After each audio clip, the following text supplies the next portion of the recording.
కాంగ్రెస్ లో కొత్త పాత నేతల పంచాయతీ ఒడవటం లేదు. పార్టీ అధికారంలోకి వచ్చేందుకు కష్టపడి పనిచేసిన వారికి ఇప్పుడు గుర్తింపు లేదంటున్నారు కొందరు సీనియర్లు. పాత కొత్తల మధ్య వివాదం ముదురుతున్న చర్చ జరుగుతోంది.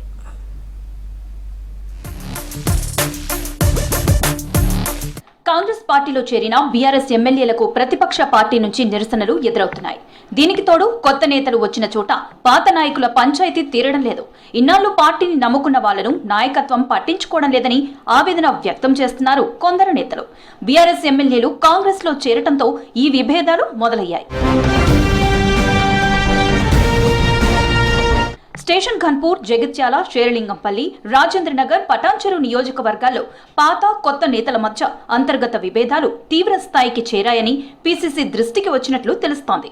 పటాన్చెరు నియోజకవర్గ ఎమ్మెల్యే మహిపాల్ రెడ్డి, పాత కాంగ్రెస్ నేత కాటా శ్రీనివాస్ మధ్య పొసగడం లేదు. బీఆర్ఎస్ అధికారంలో ఉన్నప్పుడు కాంగ్రెస్ నాయకులను ఇబ్బంది పెట్టిన పోలీసులు, అధికారులకు గూడెం మహిపాల్ రెడ్డి తిరిగి పోస్టింగులు ఇప్పించుకున్నారని ఉమ్మడి మెదక్ కాంగ్రెస్ సీనియర్ లీడర్లు, పార్టీ వర్కింగ్ ప్రెసిడెంట్ జగ్గారెడ్డి, మంత్రి దామోదర రాజనరసింహ అసహనం వ్యక్తం చేస్తున్నట్లు సమాచారం.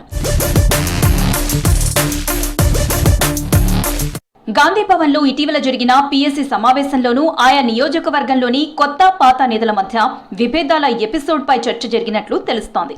సీఎం రేవంత్ దృష్టికి ఈ వ్యవహారం తీసుకువెళ్లినట్లు సమాచారం. మంత్రులకు కూడా సమాచారం లేకుండా అధికారుల బదిలీలు జరుగుతున్నాయని విమర్శలు వస్తున్నాయి. ఇదే పరిస్థితి కొనసాగితే పార్టీకి నష్టం జరుగుతుందని పాత నేతలు చెబుతున్నారు.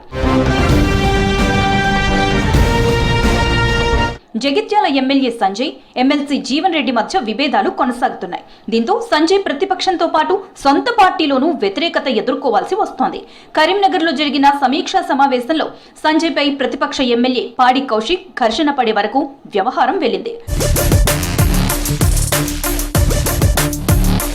బీఆర్ఎస్ ఎమ్మెల్యేలు పార్టీ మారిన నియోజకవర్గాల్లోని పాత నేతలకు అధిష్టానం ప్రాధాన్యత ఇవ్వాలంటున్నారు సీనియర్లు.